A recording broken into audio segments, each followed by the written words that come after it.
Hello and welcome everybody. I'm Stephen and I'm a popular investor on eToro. Thanks very much for listening to my video today. And as usual, don't forget to like this video and subscribe to my channel.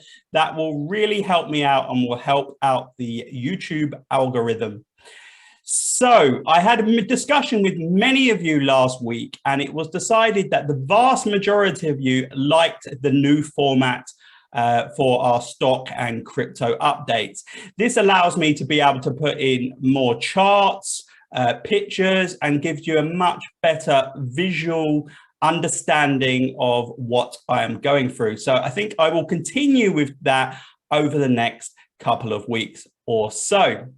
So let's get started. So last week was a pretty good week for our portfolio and for the stock and crypto markets in general. Our portfolio was up about 5.2% last week. And if we compare that to the NASDAQ, which was up about 7.5%, and the S&P 500, which was up about 6.4%, and then the FTSE 100 in the UK was up about 2.74%. That gives a pretty good flavor of how our portfolio performed last week. At 5.2%, I have quite a lot of European stocks as well in our portfolio, as well as some oil and gas related stocks, which didn't perform so well last week. So I am overall pretty happy with the bounce back in our portfolio last week. And I think generally both crypto, the US, European markets and China markets all performed pretty well. The only downside a little bit was the commodity markets, and we've seen a reduction in the price of oil and natural gas over the last couple of weeks. I also did a couple of short-term trades last week as well in 𝘃𝗶𝗀𝗃𝗀 and also in 𝘃𝗶𝗀𝗃𝗀. And I will continue to do some of those short-term trades in order to be able to make some small profits with only a portion of our portfolio and to be able to smooth out some of the volatility. So on a year-to-date way, the 2022 benchmarks, our portfolio is down about 32% overall for the year. A lot of that has been fueled by the drops in the crypto and the US stock markets in 2022. So I understand that the results are not ideal. However, the NASDAQ is down about 25.8% and the S&P has moved out of bear market territory now and is at about 17.9%. But if we look at Bitcoin, which does make up quite a large proportion of our portfolio, that's down about 53% year to date. So I don't think our portfolio is doing extremely bad considering the conditions that are in the market, and we have a lot more upside potential than both the NASDAQ and the S&P 500 if we look at those as benchmarks. So I'm going to go into the main news of last week. And the main news in the US was around inflation expectations. And there is a lot of expectations now and sentiment in the market that we could be starting to see some inflation that is starting to peak. And that is because, as I said, the commodity prices are starting to come down. And I will show you some of the some charts which pertain to inflation a little bit later in this video, but the long-term inflation's expectations are now at about 5.3% in the US, and that is actually down from the previous month of expectations of 5.4%. So there is a common thought that inflation could be starting to peak.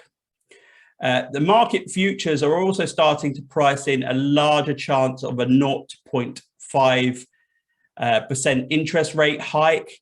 And that is a lot higher than it previously been in the week before.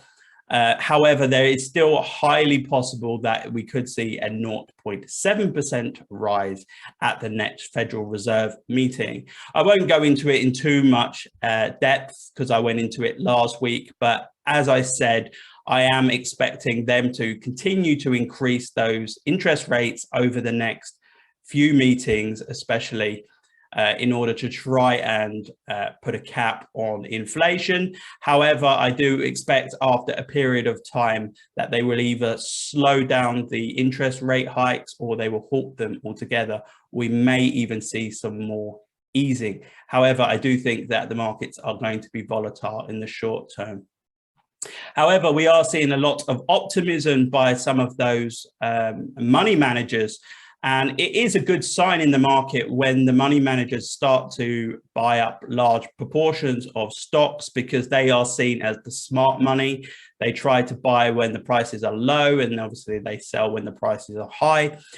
So we had Howard Marks, who's the Oaktree Capital CEO, and he said now is the time is right to snap up bargains. And we have seen Oaktree Capital continue to increase the positions.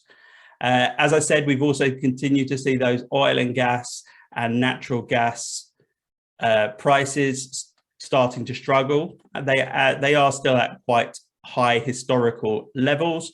However, there are a lot of plans because of the high oil and natural gas prices that have come because of the Russia-Ukraine situation and some of those embargoes that have been placed on Russian oil and natural gas.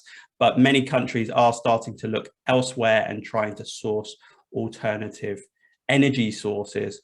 And we actually saw Germany, Austria, and Romania last week reopen some coal plants to try and tackle some of that energy shortage. And this is part of the overall emergency plan. We've also seen such countries as Germany, which are talking about continuing to reopen some of the nuclear facilities. And I think that some of this energy shortage could be very good overall for the uranium market. And I think that nuclear energy has a big place in the future, and that is why I have the Euro ETF within our portfolio. We also saw UK inflation is continued to accelerate to a record of 9.1 in May, as food costs have risen to the highest level in 13 years. As you know, there has been a supply chain shortage, and there has been very high fertilizer costs, etc., which has put in a lot of fears about potential food shortages in the future. And this has been shown in the May inflation figures for the UK. Also, Europe is also a lot more susceptible to the energy shortage because they are much more reliant on Russia. And this has shown in the inflation figures. We're also seeing Europe PMI, it's fallen from 54.8 to 51.9 in June, and this is the lowest level since February 2021. So we are continuing to see a slump and potential recessionary issues within Europe in both manufacturing and the service sector. And the People's Bank of China is continuing and has kept the lending rates unchanged. This is pretty good for the economy. I think that the economy in China has been doing all it can to have kind of easing measures and monetary policy in place, which is accommodative.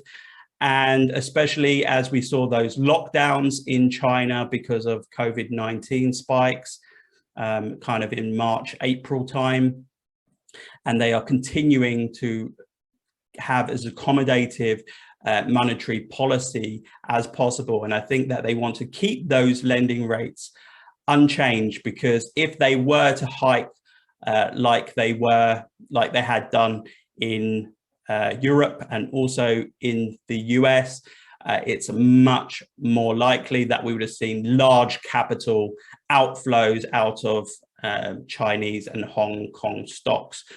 So they want to keep the market as buoyant as possible. There was also some figures from the real estate industry in China, and you've continued to see 11 months of declines in housing prices.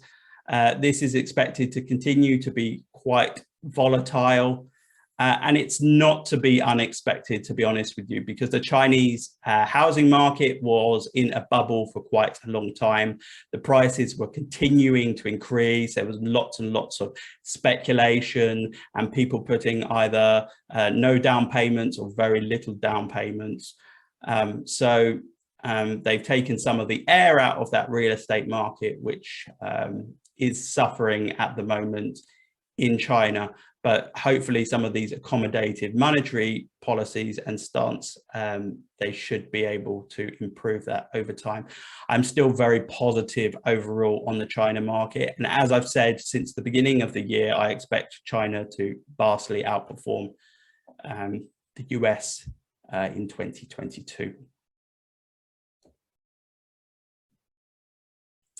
As I move on to the top 3 performing stocks of last week, and the top performing stock of last week was Bluebird Bio Inc., who's under the ticker BLUE, and that was up about 23.6%. And that has been a very difficult stock over the last couple of years for a number of different reasons. One, because they were basically what they do is they do some rare gene therapy treatments for quite rare diseases. And, you know, they got a lot of media attention that they were going to break through and try and solve and cure some of these long-term gene therapy issues that people were facing. However, they went to do the tests over the last and trials over the last kind of 18 months or so, and there were some problems with trial participants, and people were you know, some people were, there was some cancer cases which they wanted to check whether that was unrelated or it was related to the treatments. And this has caused the price to go down quite significantly. Also, the bio sector has also dropped quite considerably because it is quite speculative in nature. However, over the last couple of weeks, they have got some gene therapy approvals for certain diseases, and this has helped to increase the price, and there is a bit of bullish optimism around this stock now. So that was up about 23.6%. The second best performing stock of last week was Block, which used to be known as Square, run by Jack Dorsey. That was up about 21.35%. That has had many difficulties as well in 2022. A lot of it is related to Bitcoin and also the crypto markets, which have slumped in 2022. However, there was a good bounce back in the Block stock last week. The third best performing stock in our portfolio last week was Bausch Health, and that was up about 18.9%. Again, another stock that has been suffering recently.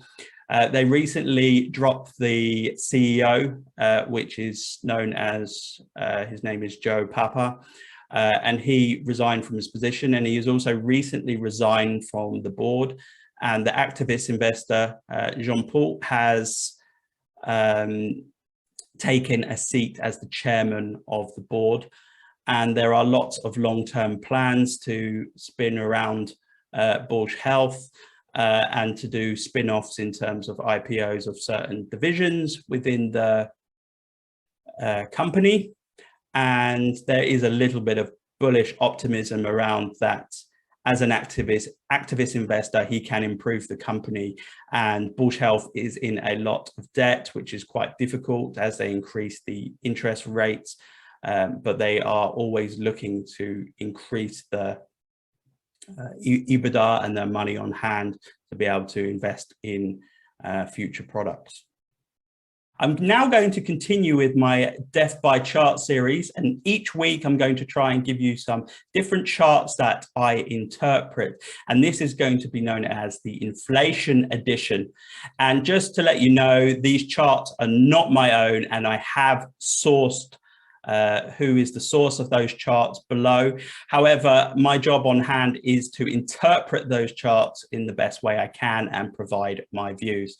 So the first chart I want people to pay attention to is on the left, which is the Mannheim Used Car Index.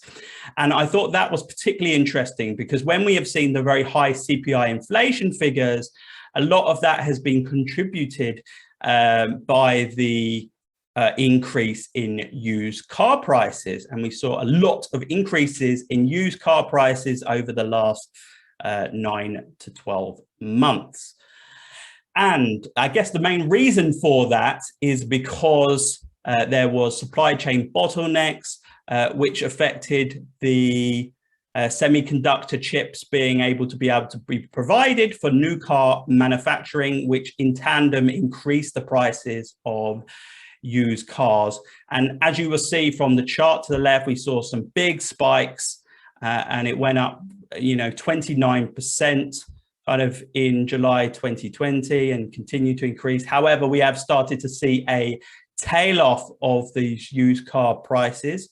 And now we are seeing a big slump and we're starting to see a reduction overall in the used car prices. So that is a good sign overall for inflation. The other good sign for inflation as well is that oil and gas, as well as other commodities, are starting to come down in price as well, which should have a positive effect on the inflation numbers. The second chart I wanted to bring up was to show that really the travel industry is starting to open up again, despite very strong inflation. So we are actually seeing the highest airfares.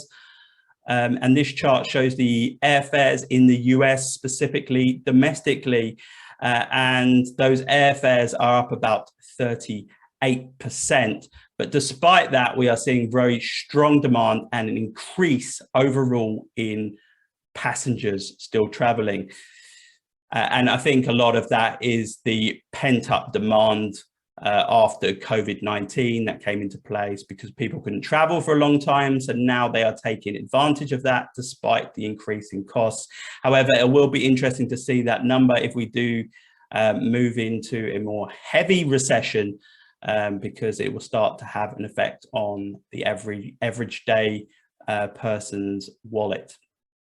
Another chart I wanted to bring up was the green market's fertilizer price. And the reason why I bring this up is because that is starting to decline over the last couple of months.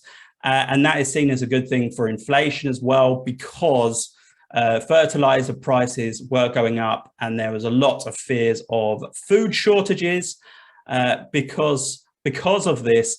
However, I think that that could continue to abate over time if we see lower food fertilizer costs. Also, the last chart which I wanted to bring to attention is the US affordability for housing. And the US affordability of housing has actually gone down quite significantly, and that majority of that is because house prices have been rising in the US over the last 12 to 18 months. However, as we started to see increased interest rates, this is making mortgages much more expensive and is making the affordability of buying new homes much more difficult.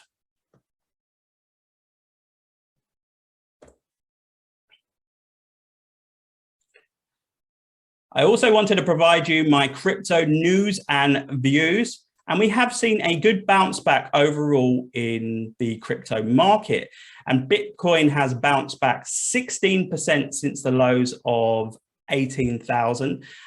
So this is a very good sign. It doesn't necessarily mean the bottom is in, but I think we did have a capitulation event with a lot of leverage being flushed out of the system.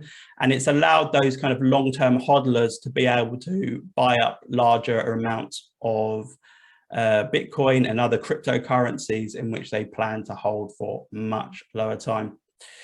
The other piece of information as well, which I think is really helping the markets, is we did see a massive sell-off in terms of the Bitcoin miners selling.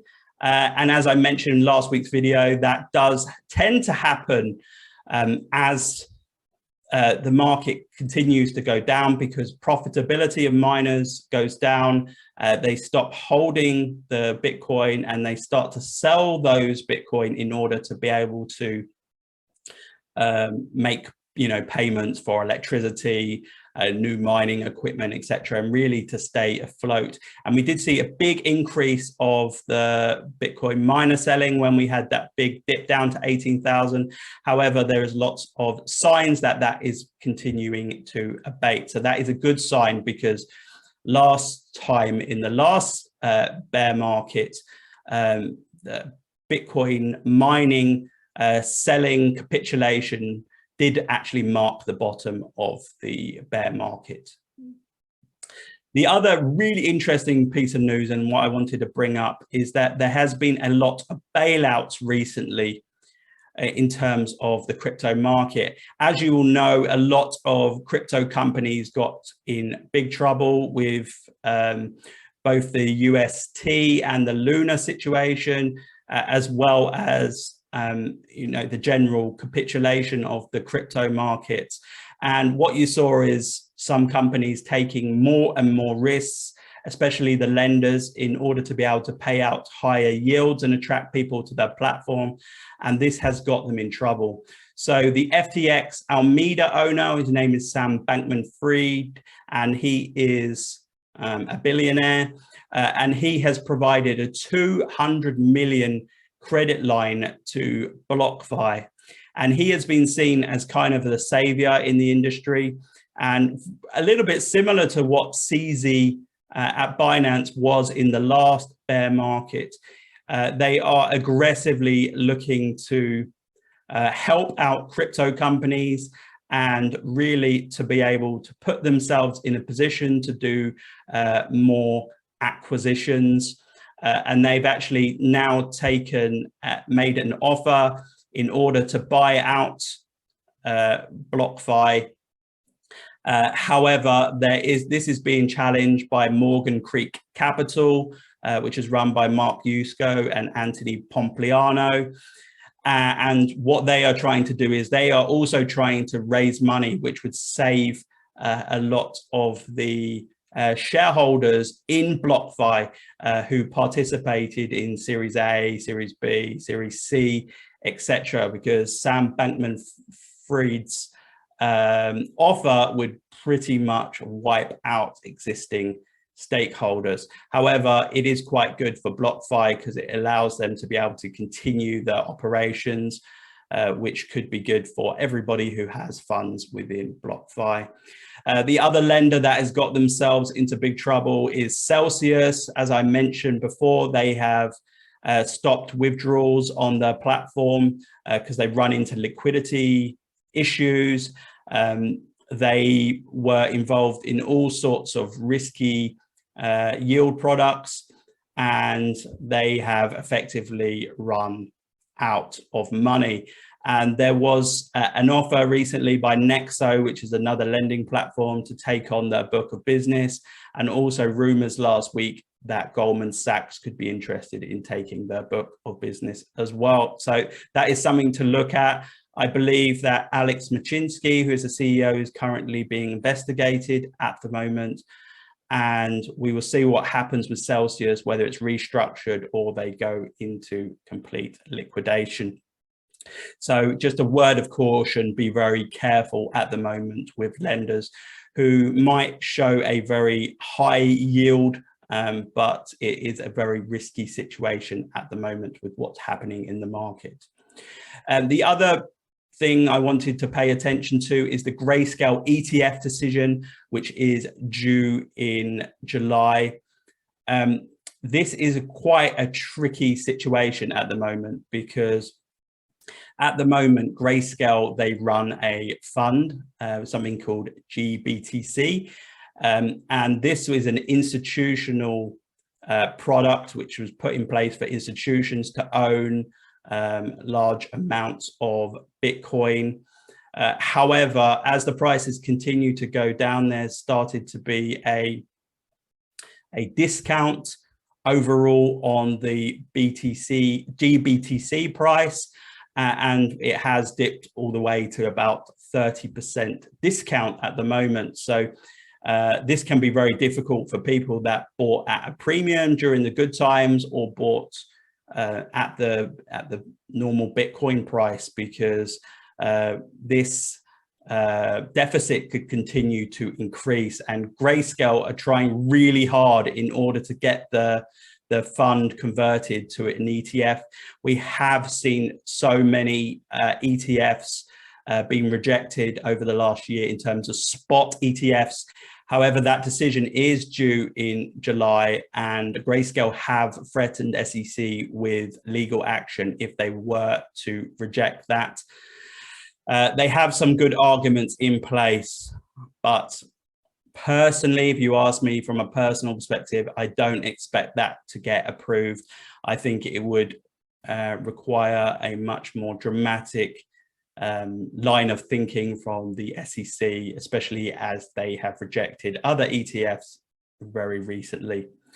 Another big launch is Solana has launched a Web3 mobile phone.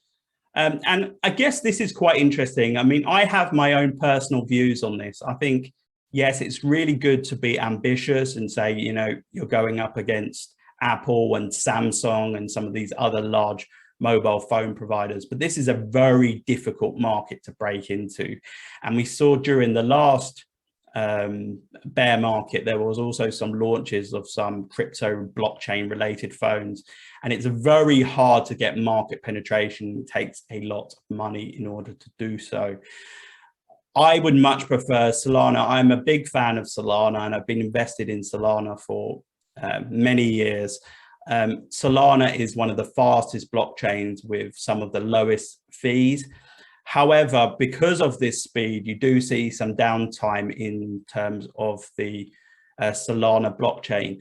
And I would much prefer them to spend their time and their capital in trying to solve that and continuing to be the fastest car in the race and reliable, because what you don't want is another blockchain actually coming up and you know, offering a solution that's not only very fast, but is also very reliable with very little downtime to take over. So I would prefer them to continue to make the blockchain much more robust. However, it is a sign of ambition.